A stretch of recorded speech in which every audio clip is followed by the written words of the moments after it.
The most recent bad guy to menace the Marvel Cinematic Universe is Thanos. You know, that giant purple fashionista from the planet Titan who, after teasing us for several earlier movies, finally showed himself in Avengers Infinity War. He and his snazzy magic glove wiped out half of all the life in the universe before retiring to his farm on a distant planet.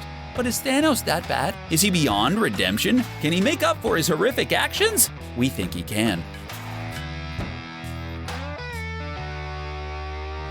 Before showing up in Avengers Infinity War to fight the Avengers, the Guardians of the Galaxy, and the Wakandan army, Thanos left his big purple fingertips all over 6 previous Marvel movies, and each time we're reminded that Thanos is a threat to be taken seriously. In the first Thor movie, the one just called Thor, the Thunder God takes a look inside Odin's vault and finds, among other things, the Eye of Agamotto, and an Infinity Glove containing all the stones. But remember during the post-credit scene where Loki has somehow survived his fall from the Brooklyn Bridge and is now alive and planning to steal the Tesseract, which he ultimately did, of course. How he survived was revealed in the next MCU movie, the first Avengers, where we learn that it was Thanos who picked Loki up and used him as part of his master plan to take over the universe. It's the first time we ever see Thanos in the MCU in a post-credit scene. Then there's the mention of the Infinity Stones and the short cameo Thanos made in the first Guardians of the Galaxy movie, when he looked nothing like the version we saw in Infinity War. We even saw him again in the post-credit scene in Age of Ultron, where we see Thanos and the Infinity Glove as he says menacingly, "Fine, I'll do it myself." Well, he did just that. While he doesn't make an appearance in Guardians of the Galaxy Volume 2, his presence is felt in the conflict between Gamora and Nebula, and all the daddy issues they have as a result of their big purple adopted father. Then there's Thor Ragnarok, where Hela breaks into Odin's vault, knocks over the Infinity Gauntlet that's in there and calls it a fake, causing fans all over the place to abandon years of theories. Sorry guys. Finally, at the end, Loki stops to look back at the Space Stone, which is held inside the Tesseract. Those of us who saw Infinity War certainly saw the Tesseract again, so it's safe to say that Marvel Studios has been setting fans up for an epic battle with the Mad Purple Titan, and in Infinity War, that's exactly what they got. It was so epic that, at the end of the movie, the Avengers are defeated and Thanos is last seen relaxing on his space porch. But the team over at Marvel Studios like to keep us on a roller coaster, and sometimes we don't know exactly who to root for. In fact, there's a rumor going around that, in Avengers Endgame, Thanos will ultimately redeem himself and will stick around long after the movie ends. Rightly, the theory points out that the MCU's Loki has turned from an outright bad guy to an anti-hero, to a pretty redeemed hero who, by the way, gets his own series on the Disney streaming service pretty darn soon, meaning he might not actually be dead, despite what Thanos did to him in Infinity War. Therefore, it's not unlikely that a bad guy like Thanos could make a similar turn. This theory is all over the internet and is incredibly simple. In essence, Thanos will understand the error of his ways and help the Avengers reverse the devastation, thus redeeming himself. In addition to what the creator of this theory had to say, we think the theory is reasonable, and there's actually precedent in the comics for Thanos acting in a heroic manner, rather than as an intergalactic sociopath, and here are some examples. While Marvel Editors has stated that the story isn't part of the official Marvel Comics continuity, 2003's Marvel Universe The End limited series showed the two-edged sword that Thanos faces when he learns that the universe has a flaw in it that's causing its destruction. Ultimately, Thanos ends up sacrificing himself to repair that flaw and recreates the whole universe without him in it, so that life may continue. In Thanos the Infinity Relativity, after Annihilus laid waste to the Guardians of the Galaxy, Thanos ultimately vanquished the giant robot locust-looking creep to keep him from expanding his empire beyond the negative zone. In the Thanos Imperative from 2010, Thanos actually teams up with Nova and the Guardians of the Galaxy to overcome an entire alternate universe that wants to take over the Prime Marvel Comics universe. Thanos' cunning proves to be instrumental in the hero's victory. In fact, each of these situations, Thanos fought and sometimes sacrificed himself to save life. Not just a life, but all life, everywhere.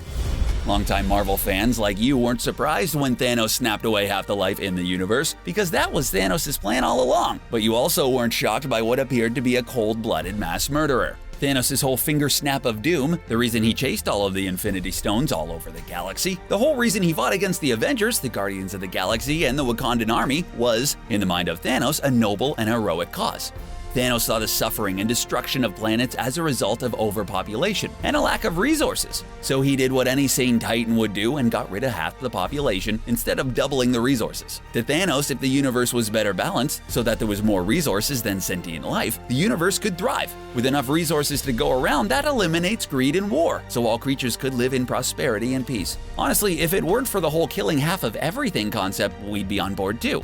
In fact, remember in Infinity War, when we saw the first meeting of Thanos and Gamora? Thanos' speech was all about balance, not about destruction. Some characters and storylines in the MCU are much different when compared to their comic book source material, so us longtime Marvel fans were delighted when we found out that the MCU's Thanos acts very similar to his comic book counterpart, and his backstory's pretty darn similar too. However, there's a significant point where the MCU and the comics separate on Thanos, and it's this point which gives us even more evidence for why we think Thanos is going to atone for his wicked ways and be around for a long time in the MCU. In the comics, Thanos was born on Titan, one of the moons of Saturn, and, since appearing in the MCU, his origin has been retconned, so that his parents were members of a race known as the Eternals, and Thanos carries the deviant gene, which causes him to look like the big purple monster he is.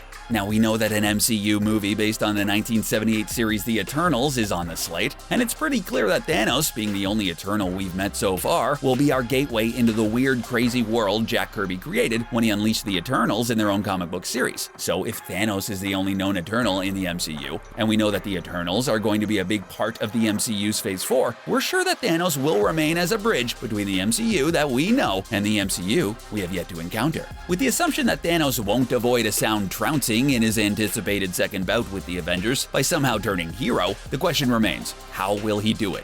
What's going to make the Mad Titan change his wicked ways? After giving this a lot of thought, we think we have the solution and a theory of how it's going to happen. That's as good as anything out there, and it involves the Soul Stone. Okay, you ready for this? Here we go.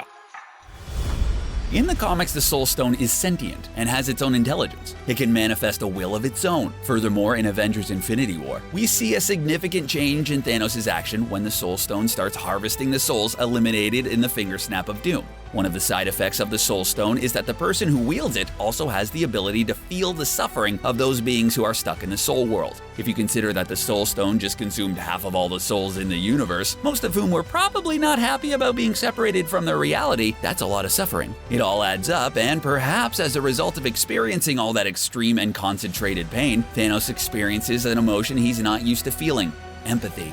And in the cold light of day, as he feels all the suffering of those souls, he begins to see that maybe his master plan wasn't that great. After all, hindsight is 20/20.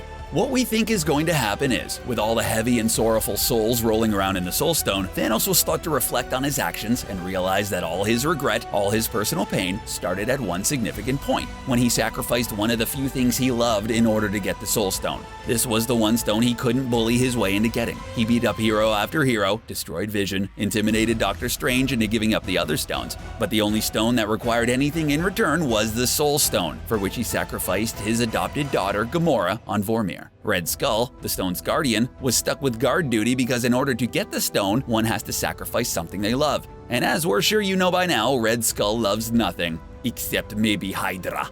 The first time we ever saw Thanos show anything resembling remorse was at that moment, as he sacrifices his daughter. It's genuine sorrow, genuine remorse, genuine grief.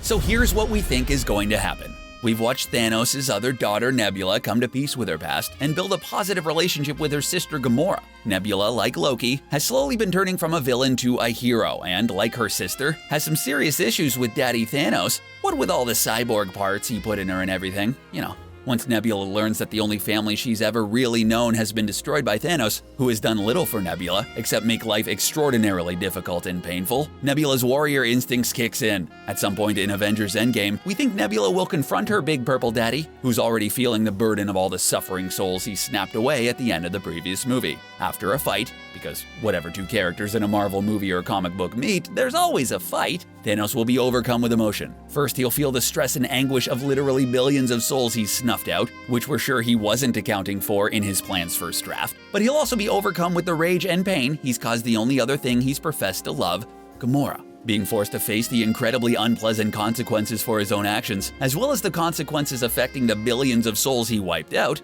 and facing his angry and murderous daughter, Thanos sees the flaws in his plans. He realizes that he's done the wrong thing and sure enough, fixes up the damaged magic Michael Jackson glove, and with the snap of those big old purple fingers, the suffering of those billions of souls is ended. Gamora's back, so Nebula is less angry. We would never say she's truly happy. And we all get Spider-Man, Doctor Strange, Groot, Bucky, and half the Wakandan army back. At the end of it, Thanos is gonna realize that he's the only person who can set things right after seeing the very flawed logic in his original plan. And like he did in those examples from the comics we listed earlier, he'll absolutely sacrifice himself for the greater good. And he won't be gone forever. Nobody in the MCU stays gone forever. We're looking forward to seeing more from Thanos after Endgame, as Marvel introduces moviegoers to the Eternals sometime in the near future.